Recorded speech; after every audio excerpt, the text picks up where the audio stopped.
map ditutup, langsung bilang, "Mas, terima kasih. Ambil sama Mas semuanya." Kaget dia. Dia bilang, kok diambil semua? Ini gimana Mas? Kan kontraknya sudah disepakati. Nggak bisa. Saya 600 kontraknya. Kok bisa 200? Berarti sisanya Anda. Bukan saya Pak. Ini biasa berapa? Nggak usah debat deh. Habis langsung itu map, ingat banget tuh. Langsung dibanting di situ. Ingat banget tempatnya di sebuah tempat di Sarinah Plaza. Ditampilin. Pulang Abi. Pulang itu nangis Abi. Abi bilang apa? Ya Allah, Abi, udah di depan mata tapi kok belum rezeki ya Allah. Ganti ya Allah, ganti. Nih Masya Allah, ada namanya Bu Endang Beni Syariah. Sampai hari ini Abi masih kenal. Beliau ternyata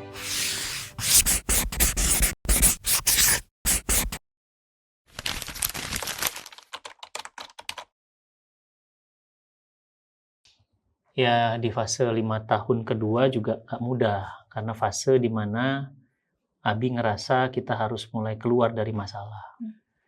Karena sejak awal sudah lama menganggur, gak punya uang, dihina orang, akhirnya mencoba buka bisnis sate. Masih ingat mungkin Umi kan ya? Sate ayam, sate kambing, sate jamur, Sate Kabayan.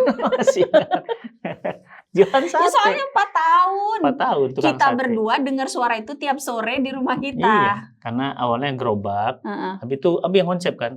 Kayaknya kita jualan sate seru Mi. Kenapa? Motor beli Astrea Grand. Di belakangnya ada box, ada sate ayam, sate kambing, sate tutut, sate jamur, sama sate seafood, udang dan yang lainnya. Nah bumbunya mama yang ngajarin kan. Udah beli motor, udah nempah ininya. Waktu itu investornya sahabat Abi namanya Bobby. Iya. Itu orang baik banget. Dia invest. Kalau nggak salah masih ingat 20 juta. Iya sekitar segitu. Invest, bukalah sate pertama. Cuma karena kita jualan sate masuk komplek tuh, Abi keliling komplek kan nggak mungkin kalau teriak-teriak terus. Makanya beli rekaman tadi itu. Sate ayam, sate kambing, sate jamur, sate Kabayan gitu. Bilang, Pak, sate Pak.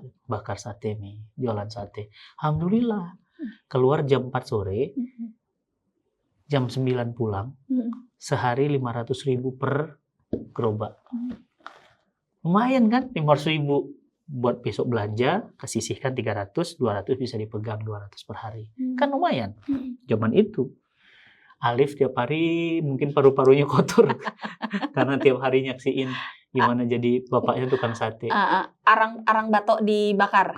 Batok tiap hari dibakar. Pokoknya asap jadi teman kita sehari-hari. Yang kasihan, mudah-mudahan tetangga kita juga nonton. Yang kasihan tetangga semua. Iya. Karena semua kebagian asap. Jadi kita minta maaf sama semua tetangga kita di KPP IPB Baranang Siang 4. Depan, belakang, samping kebagian asap semuanya. Dan syukurnya rumah kontrak kita, rumahnya kecil. Halamannya kamarnya luas. Cuma 2, tapi halamannya luas. Iya. Jadi itu 2 kapling dijadiin 1. Jadi 1 kaplingnya sebetulnya kosong. Nah, jadi disitulah buat sate Kabayan. Dan sate Kabayan itu buat desain sendiri sama Kang Rian waktu itu. Jualan sate keliling. Sampai akhirnya Abi bilang, nih kalau kayak gini caranya harus nambah 2. Ya udah gambar gerobak kedua. Ada karyawan mulai. Ada orang dapur. Sudah mulai ada yang nusuk. Ada 3 karyawan. Nambah lagi, bagus. Nambah karyawan ketiga. Tukang satenya nambah. Jadi sekarang terakhir itu kita punya sampai 4 apa 5 gerobak. Karyawan tuh. Jadi kalau udah sore jam 4 gerobak asap semua. Iya benar. Mami nggak malu waktu itu punya suami tukang sate? Coba lah pikir-pikir. Karena memang dari awal nikah Abi udah jadi tukang kerupuk, udah jadi tukang buku, udah jadi tukang semua. Udah jadi ngelapak minuman saset. Jadi malah menurut Umi Abi naik level. Dari tukang sate itu naik level. Naik level itu udah hebat itu.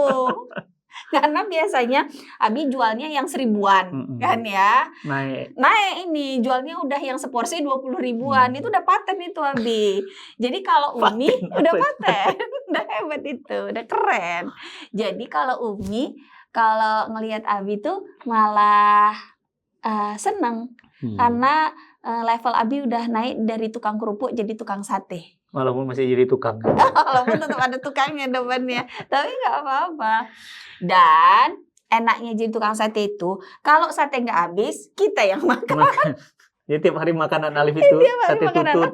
sate jamur, Iya, betul. sate ayam, dan pakai lontong. Pakai lontong. Nah, terus waktu itu Umi ingat nggak problem yang paling penting itu apa? Mau jualan sate kambing selalu nggak pinter. Kenapa? Karena dagingnya biru.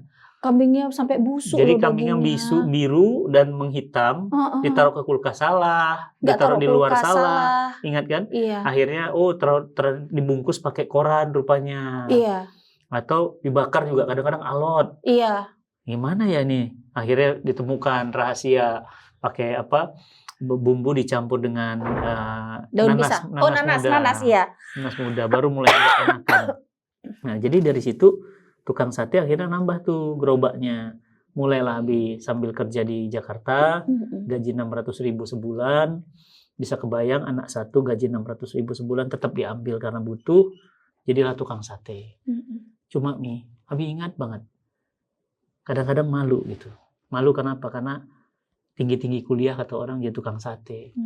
Ada saudara juga keluarga yang bilang gitu. Tinggi-tinggi kuliah ternyata cuma jadi tukang sate. Tahu gitu mah nggak usah kuliah. Karena anak SD juga bisa kuliah. Wah, jadi tukang sate. Tapi ya begitulah, nggak pernah peduli, jualan aja. Tapi Masya Allah, pelan-pelan dari tukang sate, Alhamdulillah dari situlah modal, bisa punya modal untuk bisnis bumbu Asulton. Dari Asulton itu Alhamdulillah bisa mulai berani buka bisnis, training, metode super cepat baca Quran. Iya, jauh sebelum ada Cinta Quran. Belum Cinta Quran belum lahir. Dulu nama metodenya Aflat. Aflat, iya, itu yang bahasa Arab. Oh, itu bahasa Arab. Oh iya, benar-benar. Sebelumnya jadi Abi itu nggak pernah kehabisan ide untuk tetap menghidupi keluarga. Abi tetap berusaha dari sate masuk, dari sini masuk, dari mana-mana masuk. Nah, akhirnya Aflat diinvest sama orang, training tuh kita sama Ustaz Zamroni ke seluruh Indonesia, metode super cepat bahasa Arab. Dan Alhamdulillah rugi. Rugi. Sekarang kita bisa ketawa ya ceritanya ya. Dulu nangis waktu itu. Dulu kita kalau rugi kita malu sama investor kan. Iya. Malu. Terus pernah merusuhkan rusuhnya Pak Jamil Azaini juga. Buku Tuhan inilah proposal hidupku. Disupport juga oleh BNI Syariah waktu itu, juga rugi juga. Buka lagi training keliling Indonesia bersama coach, salah satu coach di Indonesia. Kemudian rugi juga. Sampai pada akhirnya kita pernah berpikir kayaknya ini harus punya perusahaan sendiri lah, udah biar nggak mencrok-mencrok begitu. Bukalah Alhamdulillah Cinta Quran Learning waktu itu. Umi ingat investor yang nginjek dananya untuk Cinta Quran ini salah satu jamaah Abi. Beliau resign dari bank. Riba. Iya kan ya. Terus ada tabungannya. Akhirnya beliau bilang, Ustadz, ini uang saya pakai aja Ustadz, saya pengen ikut jadi bagian dari yang support dakwahnya Ustadz. Senang banget nih hari itu nih, Abi perasaannya. Ingat nggak Abi berapa jumlahnya? 200 juta. Betul banget. Masih ingat. Dan buat kita waktu itu angkanya, itu udah kayak orang dapat uang miliaran. Iya benar-benar. Dari 200 itu dia invest bagi hasil akadnya. Nah itulah buat sewa ruko di Jalan Pandu. Ngecat rukonya. Disekat-sekat tuh, masih ingat tuh, sekat-sekatnya, kaca-kacanya. Ini kamar Abi, ruangan Abi ini ruangan Ivan, ruangan Aziz BOD. Nanti ada di Mbak Lia, masih ingat. Ada Kang Helmi di belakang, masih ingat. Tuh Masya Allah. Dan masalahnya nggak lama, beliau mau menikahkan anak, menarik modalnya, dan nggak mau tahu modalnya harus ditarik. Abi bilang, Pak, ini gimana modalnya mau ditarik? Sementara saya kan udah dibelikan semua barang-barangnya untuk sewa dan untuk ngadain kantor. Apa kata dia?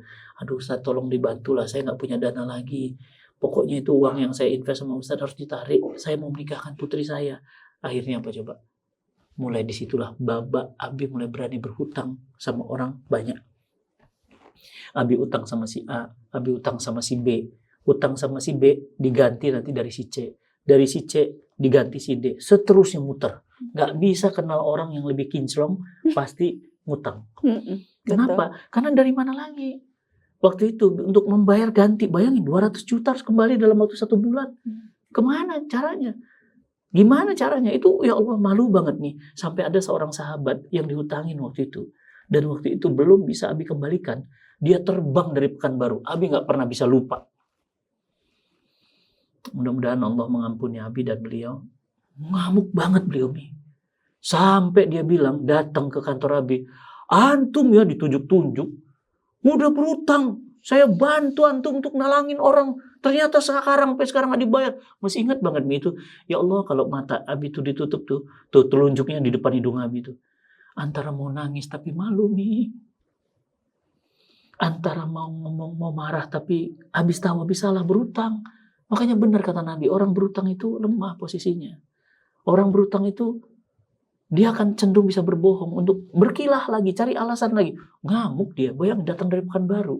Saking Abi nggak mampu bayar utang. Abi cerita, Bang maaf Bang, saya pingin bayar utang Bang, cuma saya nggak punya lagi jalan untuk bayar utang Bang. Saya sudah usaha. Wow, ngamuk banget. Saya laporkan antum Ustadz Anu ya, antum luar biasa. Itu ya Allah, antara mau marah tapi nggak bisa marah, mau nangis tapi malu, coba malu nangis tapi pengen nangis, kenapa? Ya gimana ya dibentak-bentak orang gitu, dan kita posisinya lemah banget itu ya Allah, Robi. Sampai-sampai Abi, maaf bang, awas pokoknya saya nggak mau tahu, pulang dari sini. Saya harus transfer. Pokoknya alhamdulillah waktu itu Abi ingat minjem sama orang 50 juta. Abi mulai bertahap ganti ke dia. Sementara Cinta Quran Learning minus Mi. Karyawan 4 bulan gak digaji. Sampai ada satu orang karyawan bilang, udah Ustadz jual aja motor saya untuk bayar gaji. Gak bisa bayar gaji. Bisa kebayang kita gak bisa bayar gaji. Gaji tanggal 5 telat. Tanggal 15 baru gajian. Yeah. Karyawan bingung. Karena belum dikenal. Bisnisnya metode training super cepat bisa baca Quran. Training in-house training minus. Public training minus. Yeah. Gak ada. Ramadan minus. Gak ada, minus semuanya. Jadi ya Allah sedih banget waktu itu. Sampai waktu itu Abi ingat banget titik mulanya adalah ketika Abi mulai senang tuh menang tender. Karena kita juga punya IO. Menang tender dari Departemen Pendidikan Nasional. Ya, Kementerian Pendidikan. Alhamdulillah menang IO, di-pitching, ditanding dari beberapa IO, menang. Total nilai kontraknya 600 juta. Ingat banget. Zaman itu. Seneng banget Abi, menang. Idenya, gagasannya menang. Dibawa ke Sarinah, di Sarinah ternyata dia bawa amplopnya. Selamat ya Pak, Bapak menang. Di antara 5 IO yang terpilih dari Kementerian Pendidikan. Udah senang tuh Abi ya? Bapak yang terpilih Pak. Total nilai transaksi ini Pak ya, ini bilnya semua sudah jelas. Tapi maaf Pak, katanya. Bapak nggak bisa nerima semua. Loh, kok bisa gitu Mas? Terus biaya event organisasinya gimana? Nanti saya, ininya gimana ngadain semua event? Iya Pak, dananya cuma ada 200. Tanda tangan sekarang Pak. Loh, kok cuma 200? Kan 600 Mas. Biasalah Pak. Kita kan harus bagi sama DPR. Kita harus kasih sama ini. Kita harus... Oh, kayak gitu caranya Mi. Abi, alhamdulillah sudah terbina Islam. Langsung itu berani banget Mi. Map ditutup. Langsung bilang, Mas, terima kasih. Ambil sama Mas semuanya. Kaget dia. Dia bilang, kok diambil semua? Ini gimana Mas? Kan kontraknya sudah disepakati. Nggak bisa. Saya 600 kontraknya. Kok bisa 200? Berarti sisanya Anda, bukan saya Pak. Ini biasa berbagi. Nggak usah debat deh. Habis langsung itu map, ingat banget tuh. Langsung dibanting di situ. Ingat banget tempatnya di sebuah tempat di Sarinah Plaza. Di Tamrin. Pulang Abi Mi. Pulang itu nangis Abi Mi. Abi bilang apa, ya Allah, Rabbi, udah di depan mata, tapi kok belum rezeki ya Allah. Ganti ya Allah, ganti. Nih, Masya Allah, ada namanya Bu Endang BNI Syariah. Sampai hari ini Abi masih kenal. Beliau ternyata memanggil, nelfon. Ustadz, punya IO ya? Iya. BNI Syariah barusan spin off dari BNI. Bisa nggak jadi IO-nya? Dijawab doa Abi, doa Umi. Total nilai kontraknya 1,2 miliar. Jadi 2 kali lipat. Diganti sama Allah. Dari situlah mulai berkembang pelan. Ada jalan ternyata. Nah cuma kan masalahnya nggak mudah. Waktu kita kemudian memutuskan untuk udah enggak gitu. Kan banyak juga teman-teman kita yang bilang enggak, tapi nanti makan apa? Tapi kita juga pernah juga ngerasain ragu kok, sama. Takut kalau mungkin bukan untuk kita berdua ya, karena gini, kita berdua ini kan udah biasa susah ya Bi ya. Tapi gimana nanti anak-anak? Gimana sekolahnya? kita nih sekolah tinggi, masa sih kita nggak sanggup nyekolahin anak kita minimal sama kayak kita, atau bahkan harusnya idealnya lebih tinggi dari kita. Kan itu sebetulnya khawatirnya kita ya, Bi ya. Kita itu waktu kecil dikasih makanan yang terbaik, dikasih fasilitas hidup yang terbaik gitu ya sama orang tua. Ya Abi pernah ngerasain naik mobil waktu kecil, Umi juga pernah ngerasain naik mobil waktu kecil. Masa anak-anak kita kemana-mana harus naik angkot? Kan itu kan sebetulnya yang jadi ragunya kita, bebannya kita ya Bi waktu itu. Karena kalau cuma buat kita berdua sih kita udah biasalah gitu. Hidup susah di awal-awal nikahan, tapi ini buat anak-anak sebetulnya. Jadi ragu itu pernah ada di Umi dan juga pernah ada di Abi. Apakah pilihan bisnis ini memang pilihan yang benar, ataukah sebetulnya Abi harus kerja kantoran? Makanya kan Abi sampai pernah kerja di Badan Wakaf Quran, kan itu kan kerja kantoran, karena sempat ragu sama pilihan kita. Tapi akhirnya kita balik lagi ke pilihan itu, karena memang Abi nggak bisa ninggalin dakwah. Dakwah itu udah jadi istri pertamanya Abi kan. Sementara kalau ada istri pertama. Iya, istri kedua itu aku. Kamu apa? Maksudnya apa? Jadi, habis itu kan Abi balik lagi kan ke bisnis. Ternyata ketika kita balik lagi ke bisnis, ternyata nggak mudah juga. Itu tadi ya, ada project tapi harus kita tolak. Ada project tapi kita minus. Sampai akhirnya ada project, alhamdulillah kita dapat untung. Tapi apakah setelah project itu kita untung terus? Ya enggak lah. Habis itu kita juga langsung turun lagi waktu awal-awalnya cinta Quran itu kan. Ketika awal orang tuh zaman itu tahun 2011 itu belum biasa sama training baca Quran. Kesannya gini, kalau dia ikut training baca Quran, berarti itu orangnya bego banget gitu. Padahal sampai harus training. Iya, sampai harus training gitu. Masa sih baca dan Quran aja harus bayar lagi, dan bayarnya cukup mahal lagi waktu itu kan. Jadi orang belum terbiasa. Waktu itu juga kan semangat orang untuk belajar Islam kan belum kayak sekarang ya Bi ya. Jadi orang itu masih sangat aneh gitu kalau ada orang yang training baca Quran, terjemah Quran tuh aneh banget rasanya. Tambah bahasa Arab lagi waktu itu. Udah gitu ditambah lagi kita makin susah dengan investor yang menarik dananya di tengah jalan itu tadi gitu. Umi itu ingat waktu Abi didatengin sama orang yang kita pinjemin uangnya itu yang dari Riau. Yang dia datang, jadi sebelum Umi ingat banget waktu sebelum Abi pergi untuk ketemu ya sama orang itu, Abi di rumah udah bilang gini, waduh Mi, ini kayaknya si abang bakal marah-marah, kan kita manggilnya abang ya. Abang kayaknya bakal marah nih. Udah ya Bi, bismillah ya Bi, karena memang kita salah. Kita memang belum bisa bayar sesuai dengan waktunya.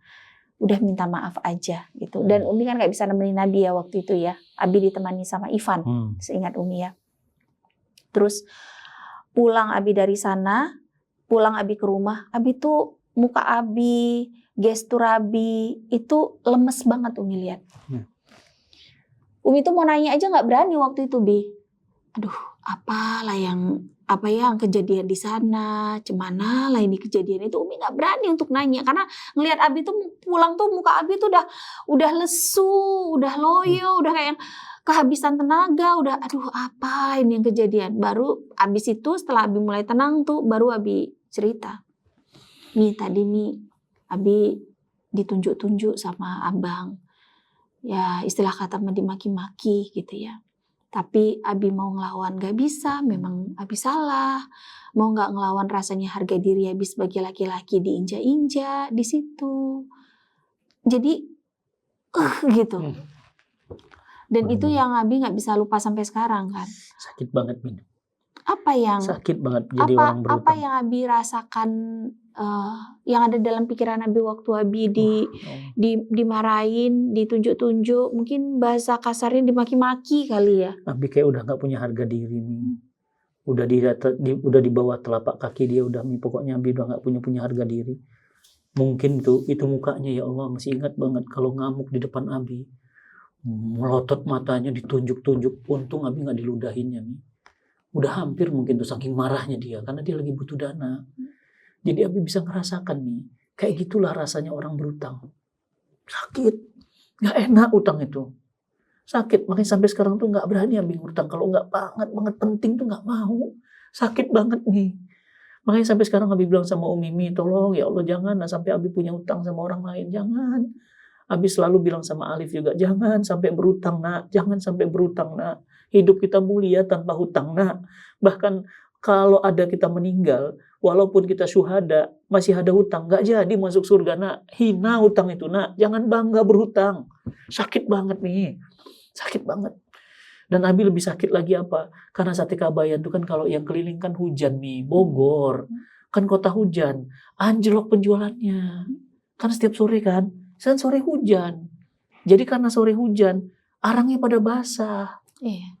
Stres Abi, ya Allah, mau kerja susah. Mau bisnis kok gagal terus. Sana mentok, sini mentok. Abi kayak nggak punya harapan lagi nih, sampai Abi waktu itu ingat banget apa buat restoran ya, buat restoran. Alhamdulillah ada Mas Rosid punya tempat di pinggir jalan Bang Barung. Numpang di situ Mi, ya Allah Mi, nyari 100.000 per hari aja, susahnya minta ampun. Dari keluar siang jualan sate sampai malam, nggak ada yang mau beli, sampai ayamnya bau, sampai jamurnya bau. Ngeliatin orang di pinggir jalan gitu. Ya Allah kayak ginilah rupanya orang-orang yang di pinggir jalan itu Mi. Makanya Abi tuh gak berani sekarang menghina orang. Kenapa? Mereka sakit. Gak enak. Jualan sate di pinggir jalan tuh gak enak. Jualan bakso pinggir jalan itu sedih. Apalagi gak ada yang beli nih. Kamu ingat sama Abi berdua? 100.000 rupiah per hari. Susah bayangkan. Nggak ada yang mau beli. Iya, laku berapa? Seporsi. Laku berapa? 2 porsi gitu aja tiap hari. Jualan. Sampai akhirnya, karena nggak rame, alhamdulillah, mulai ke sop buah Pak Ewo. Masih ingat? Nah, punya ide lagi. Tadi nggak habis ide gitu loh. Apa lagi gitu. Akhirnya nyuplai. Iya. Kang, antum jualan sop buah ya. Sop buahnya memang enak banget tuh Pak Ewo. Sampai sekarang legend. Rekomendasi banget tuh Pak Ewo. Kang, kan belum ada menu satenya. Sampai kayak gitu kan. Jadi dari mulai gerobak, mangkal, sampai siap nyuplai. Iya. Kang, boleh Kang menu satenya dari saya Kang. Alhamdulillah Mi ketolong Mi. Rupanya penjualannya bagus. Sate Kabayan disukai di situ. Ayamnya sama tututnya tuh, sama jamur. Penjualan tinggi. Tapi Abi waktu itu nggak nyerah juga. Abi cari toko ada ayam bakar di Bintaro. Iya benar. Abi nitip tuh sama dia. Tapi masalahnya ngambilnya 3 bulan, 4 bulan terusnya nggak bayar. Sampai sekarang. Sampai restorannya udah tutup sekarang. Restorannya tutup, orangnya nggak tahu kemana. Iya. Abi ingat ada mungkin puluhan atau belasan juta uangnya dibawa. Sekitar puluhan juta tuh masih puluhan ada juta di sana. Uangnya di sana nggak dibayar. Iya. Sampai sekarang Abi nggak tahu di mana ayam bakarnya itu. Padahal ayam bakarnya tadi rame. Iya. Karena Asep itu hampir tiap pekan nganterin sate tutut. Itu paling rame sate tutut di sana. Itu episode yang pahit banget buat Abi tuh. Ya Allah, sana gagal, sini gagal. Mulai Allah gali jalan sini, tapi Allah tutup lagi, ganti lagi di sini, Allah tutup lagi. Cuma waktu itu nih, Abi sempat pernah nyerah kan. Udahlah, kalau kayak gini caranya udah semua diusahakan, kayaknya udahlah, nggak usah kerja-kerja yang sifatnya kayak gini lagi lah. Udahlah, mau ngisi kajian juga nggak enak narif karena nggak pernah tarif. Dan waktu itu kan belum dikenal siapa yang mengundang. Akhirnya ya sudah. Pasrah aja kita. Sampai pada akhirnya, alhamdulillah Cinta Quran mulai tumbuh. Mulai diundang in-house training di Telkomsel. Mulai ada undangan di XL. Mulai pelan Cinta Quran tumbuh. Sampai akhirnya pindah kantor. Kenapa? Karena nggak mampu bayar. Bukan karena pindah kantor mau statusnya naik. Bukan karena tapi karena nggak bisa bayar. Ingat banget Lia dimarah-marahin sama si ibu yang punya kantor sampai nangis sesegukan, dimaki-maki. Jadi karena nggak bisa ketemu bosnya, ketemu sama timnya dihajar karena telat nggak bisa bayar, nyerahin kuncinya terlambat, ngamuk orangnya. Aduh, pokoknya udah sakit banget nih ya Allah. Jadi kantor kita itu yang tadinya di pinggir jalan raya akhirnya pindah masuk ke kompleks perumahan. Jadi yang tadinya show off, jadi ngumpet. Ya bukan apa-apa, nggak mampu bayar udah. Jadi bangkrut. Jadi bisa dibilang Cinta Quran waktu itu, Cinta Quran Learning bangkrut tutup. Bangkrut tutup. Memang susah banget sih masa-masa itu memang. Susah banget Umi itu. ingat tuh, Alif itu dia kalau tiap pulang sekolah itu dia diantarnya ke kantor. Karena Umi memang hampir tiap hari ngantor kan waktu itu. untuk bantu Abi sama Masih ingat tim yang lain. Masih ingat nggak laptop Umi warnanya? Merah. Yang kecil itu. Itu laptopnya mereknya Advan apa? Asus. Asus ya. Warna Asus. merah masih ingat Iya, banget. warna merah kecil gini. Itulah yang dijadikan Alif buat nonton selama ini. Kan zaman itu kan belum ada internet yang Iya, belum ada. internet ada tapi mahal. Akhirnya nonton pakai CD. Iya. Karena di situnya ada CD kan. Beli CD. Di situ dia nonton. Disitulah dia nonton. Ya Allah Rabbi. Nabi Nuh, Nabi Allah. Jadi ratusan tahun usianya. Itu Ali masih kecil tuh. Karena nggak punya TV, TV-nya juga ya Allah rusak-rusak. Dia diantar ke kantor. Jadi makanya Alif itu dia udah apa ya? Udah ruhnya udah ceki banget. Iya. Karena dari dia sejak kecil ya, udah kita bawa kemana-mana dia. Dia kita bawa untuk bagi-bagi brosur di Islamic Book Fair Jakarta. Dia kita bawa Amazing Quran, Amazing Muharram. Dia kita bawa ke kantor tiap hari. Makanya dia itu anak ceki banget itu sampai Dan sekarang. Abi ingat banget waktu itu bapak yang dari dana akhirnya mencoba menjalin hubungan baik sama Abi. Caranya gimana? Dia ngasih tanah wakaf. 1000 meter di daerah Tanah Baru Bogor. Senangnya Abi dapat 1000 meter di pinggir kali. Iya. Waktu itu Abi ya Allah bangun rumah tahfiz di sini. Iya, di Riverside ya. Udah seneng banget udah di sini. Wah, ini ada sungainya. Iya. Jalan masuknya itu kan berkebun-kebun tuh, ingat banget. Nah, ditarik sama istrinya. Sehingga apa? Nggak jadi wakafnya batal. Nangis banget ya Allah. Itu rasanya di fase ini sekarang nih, di fase 5 tahun kedua, sana mentok sini mentok. Mentok semua jalan. Kayaknya kok nggak ada apa ya salahku di apa. Kadang-kadang Abi berpikir, yang Umi rasa waktu itu apa coba? Kok kita mentok semua? Iya. Berat banget ya hidup. Kayaknya orang nggak seberat itu deh hidupnya. Padahal kita ini udah berusaha jadi orang benar. Iya. Ya, tapi kenapa malah waktu kita berusaha untuk jadi orang benar, diuji dengan susah. malah diuji sama susah gitu. Sementara banyak orang yang nggak benar, tapi Allah kasih mudah hidupnya. Iya. Itu tuh sempat jadi pertanyaan sih di kepala. Di mana Allah? Coba. Iya. Ini untuk Quran loh Mi. Untuk Quran tapi kok nggak dapat gitu. Iya. Apa salah waktu itu ya sampai konsultasi ke ustadz. Apa ini haram? Membuat training Quran ini haram. Karena memang sempat banyak orang yang bilang kan, nggak boleh Quran dibayarin mahal begitu, nggak boleh ada training Quran. Iya, Udah Quran kok dibisnisin. Quran dibisnisin, bahkan sampai ada memaki-maki dengan kalimat maaf, monyet, penjual agama segala macam. Wah, pokoknya hinaan orang. Abi sampai berpikir, ya sudah kalau nggak kayak gitu terus apa lagi gitu. Sate gagal, buat bisnis bumbu juga nggak akhirnya mentok kan? IO juga rugi. IO rugi. Kok mentok semua gitu. Sampai akhirnya menjelang sajat lahir tuh. Ingat banget. Udah mulai itu. 10 tahun kita nunggu sajat. Akhirnya datang sajat. Allah kirim ilhami. Abi dapat ide. Gak gitu caranya. Jadi kalau untuk Quran dibuat training gratis, galang dana dari publik, dananya digunakan untuk dihabiskan untuk training baca Quran gratis ke daerah-daerah. Dari situlah muncul Cinta Quran Foundation berdiri pertama kali. Jadi sajat itu pembuka jalan. Nah, begitu sajat lahir, rezeki kita beda nih. Iya, memang berasa banget. Mulai punya mobil. Tapi sate udah nggak jualan. Udah nggak ada. Mulai rezekinya nambah. Cinta Quran juga sudah mulai rekrut karyawan, sudah mulai satu kantor penuh, itu karyawan semua isinya. Mulai berani ngadain outbound training karyawan, mulai berani. Jadi di fase-fase mulai 10 tahun ke atas ternyata, setelah lahirnya anak kedua, rezekinya berbeda itu.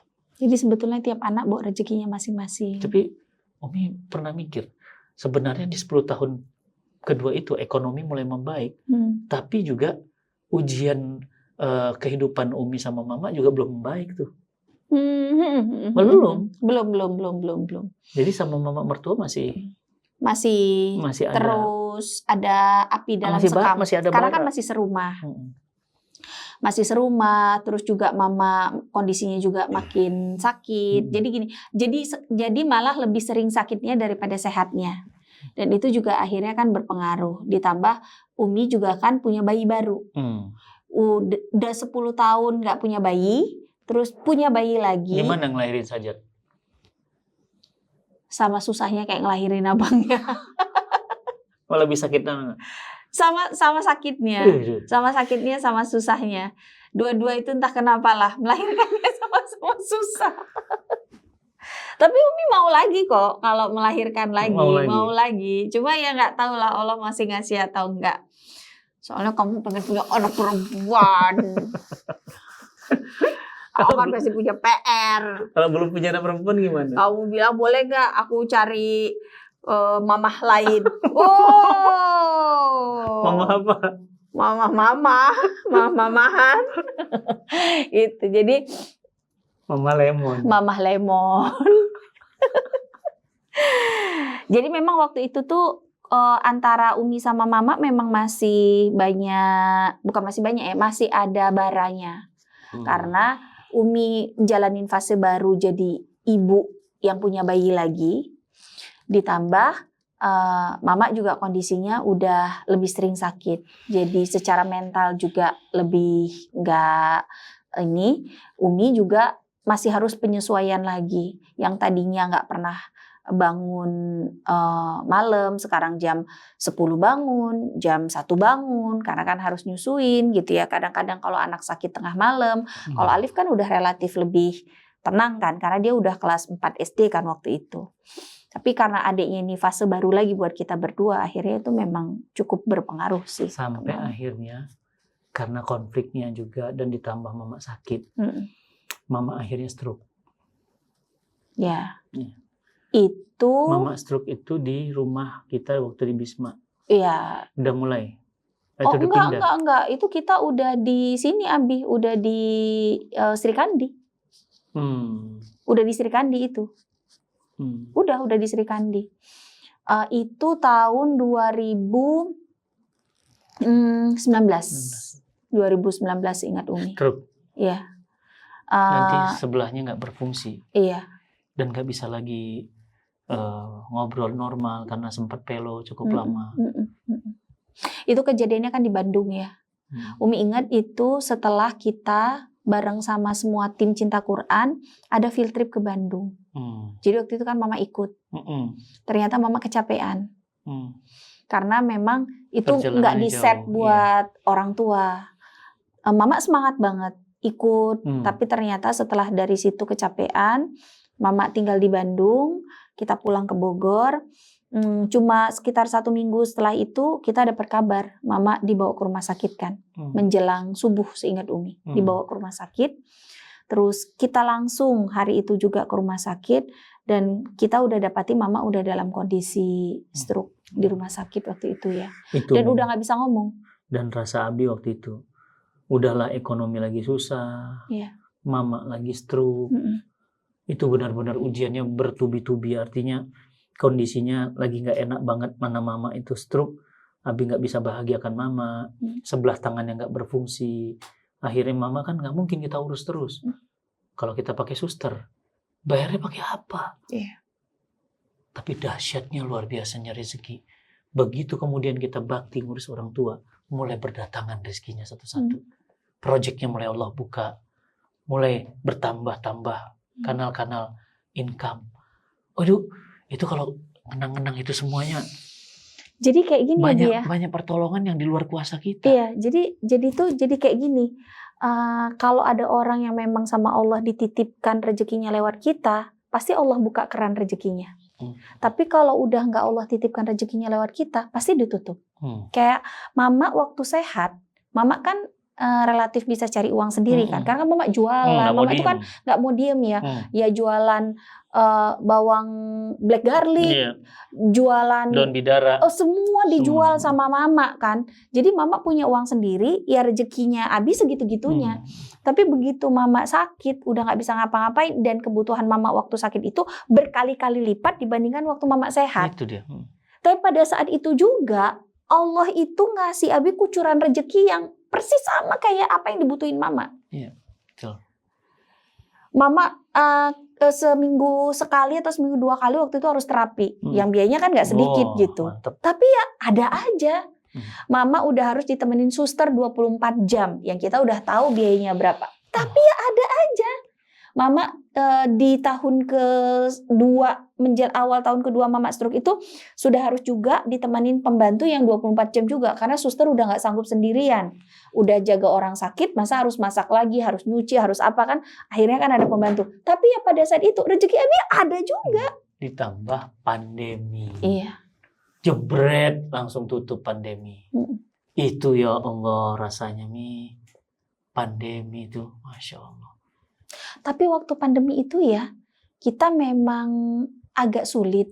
Tapi nggak sampai kecekik. Ya, udah mulai agak lebih lapang ya. Kayak ada aja gitu, Bi. Orang yang tetap tiba-tiba ngirimin makanan, tiba-tiba ngasih uang. Tan ini saya ada rezeki tat buat antum gitu ya. Tiba-tiba itu gitu ya. Jadi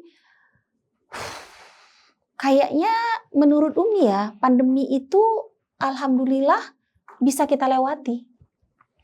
Karena Abi juga termasuk yang cepat beradaptasi dengan pandemi. Bukan cuma di rumah, tapi juga di Cinta Quran. Abi cepet bilang sama tim, ini nggak bisa nih kalau kita maksa offline terus, nunggu, nggak bisa. Kita harus online. Nggak boleh PHK. Iya, kita harus online gitu. Kita harus ini, kita harus itu, kita harus ini, kita harus itu gitu ya. Dan dari situ tuh rezeki datang. Dan termasuk rezeki untuk di rumah, untuk Mama pun yang dalam kondisi stroke pun, rezekinya tetap ada aja. Kayaknya ya, seingat Umi ya, masa pandemi itu bukan jadi salah satu masa tersulit, malah lebih sulit waktu kita awal-awal nikah, nggak pandemi. Tapi waktu pandemi, susah tapi nggak sesusah waktu kita awal-awal nikah. Susah tapi banyak makanan, banyak yang kirim. Iya itu dia. Aneh itu. Dan Mama tetap aja bisa berobat. Iya. Mama gaji suster tetap aja bisa kita bayar. Terus juga Mama tetap bisa kita sewakan rumah sampai di akhir hidupnya. Ya alhamdulillahnya Allah cukupkan rezeki Abi untuk Mama. Dan Abi kayaknya baru bilang sama Umi beberapa hari yang lalu gitu deh. Abi bilang gini, oh enggak, waktu kemarin kita terakhir di Madinah ya, ketemu sama orang, terus Abi bilang sama orang itu gini. Dan memang benar sih waktu Abi bilang gitu, iya ya benar ya. Dulu waktu Mama masih ada dalam kondisi sakit, Allah kasih rezeki Abi segini, sewadah gini. Karena memang Allah nitipkan rezeki Mama lewat Abi. Iya. Tapi begitu Mama udah nggak ada, Allah kurangi itu wadah Abi. Ya cukupnya ya buat ini, karena memang ya udah Abi tinggal cuma buat ini keluarga kecil ini aja gitu. Berkurang karena memang udah selesai nih yang untuk bagiannya Mama. Ya. Jadi ternyata konsep rezeki itu kayak gitu ya. Dia bisa bertambah, berkurang. Nah, kadang-kadang Bi, kita nih sebagai anak yang ketitipan orang tua yang sedang sakit, ngerasa itu malah jadi beban. Abi waktu itu, waktu Mama sakit, Abi sempat nggak ngerasa, waduh, beban nih. Manusiawi. Bisa nggak aku ya? Mama sakit, bukan cuma sakit fisik, stroke, tapi juga jiwanya, mentalnya kan terganggu karena luka dengan rumah tangga sebelumnya. Bayangkan, jadi gampang baper, gampang marah, gampang nangis, gampang sedih, nggak jelas gitu. Itu goncangan mental sih buat Abi nih. Kenapa? Nggak mudah. Dan Abi nggak nyangka Mama, semoga Allah mengampuninya, kalau marah itu kayak bukan Mama kandung sendiri. Ini titik yang menurut Abi di 10 tahun kedua yang agak krusial. Hubungan Abi sama Mama relatif memburuk di saat Mama makin sakit. Iya.